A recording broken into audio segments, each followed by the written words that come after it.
有人在偷看，终于有粉丝了。今天装得很鲜艳，有没有？Hello， 大家好。有没有发现我今天穿的颜色特别不一样呢？没错，因为今天呢就想跟大家分享一些黄色的东西。好啦，不是那种黄色啦。今天呢是想跟大家介绍一下 yellow fever 这个英文单词。yellow fever 这个词呢，指的是一些外国人身上的一种特点。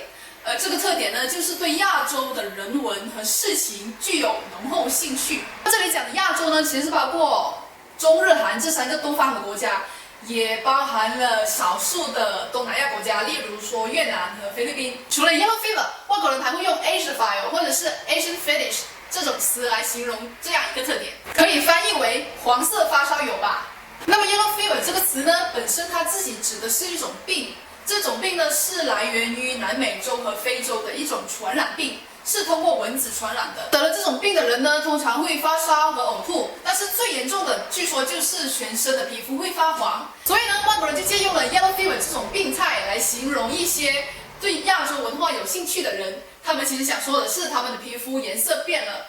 一个黄种人，好像他们跟他们一样。一般有 yellow fever 的呢，都是男性的白人，他们通常有以下几个特点：一，他们正在学，甚至有可能已经会讲一门亚洲的语言。ありがとうございます。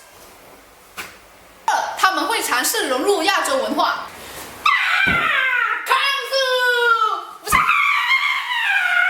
三，他们去过一些亚洲的国家旅游。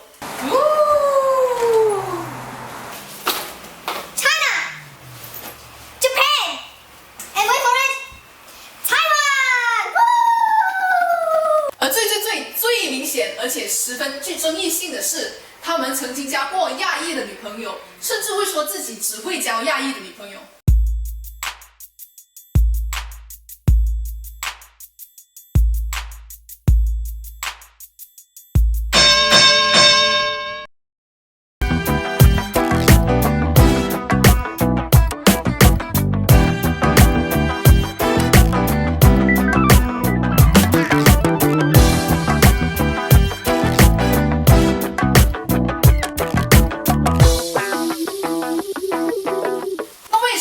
交亚裔女朋友这一点会这么的具争议性呢？这跟 ABC 和在外国出生的亚裔的女生十分有关系。众所周知 ，ABC 就是那些在外国出生、在外国长大的一群人，所以他们有些会觉得自己虽然有着亚洲人的面孔，但是他们并不属于自己背景国家的。有些 ABC 甚至会感觉自己跟亚洲文化是没有什么关系的。所以面对有 yellow fever 的白人，ABC 的女性会觉得他们只是在以貌取人，他们只是喜欢他们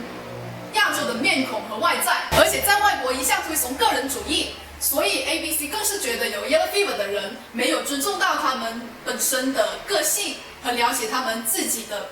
成长背景。还有另外一个比较极端的讲法，就是说有 yellow fever 的男生其实都是比较宅的人。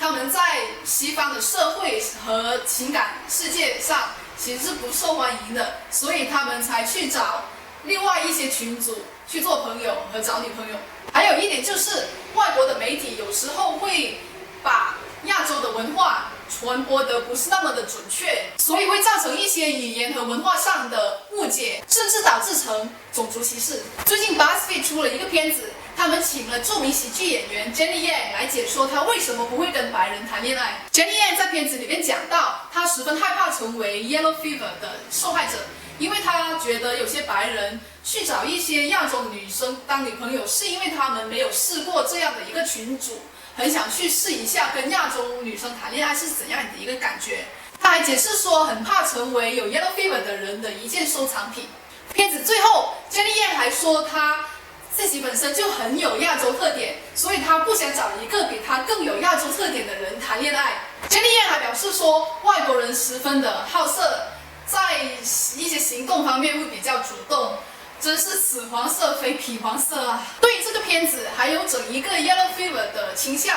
我觉得有一些想法、言论和做法其实是挺极端的。作为一个在亚洲国家和西方国家都生活过的人来讲，我觉得如果外国人对我们自己国家的文化有兴趣的话，我觉得是一件好事。我觉得跟外国人进行一场文化的交流，并且有能力这样做，是一种优势，而且是一件十分有意义的事情。向来亚洲人都十分愿意去接受一些西洋的文化，甚至有时候会崇洋。那么换过来，为什么就不给外国人多点机会去了解我们自己的文化呢？我觉得每个文化都有值得让人去学习的地方，所以我觉得没必要去那么极端的去排斥一些有 yellow fever 的人。另外就是我相信文化造就性格特点，例如我们亚洲人通常会被视为是十分努力、十分刻苦，对父母很好、很孝顺的一个群组，这些品德都是我们从小要学习的，所以它就成了我们个性特点的一部分。所以如果有外国人会欣赏这样子的品德的话，为什么不让他们这样做呢？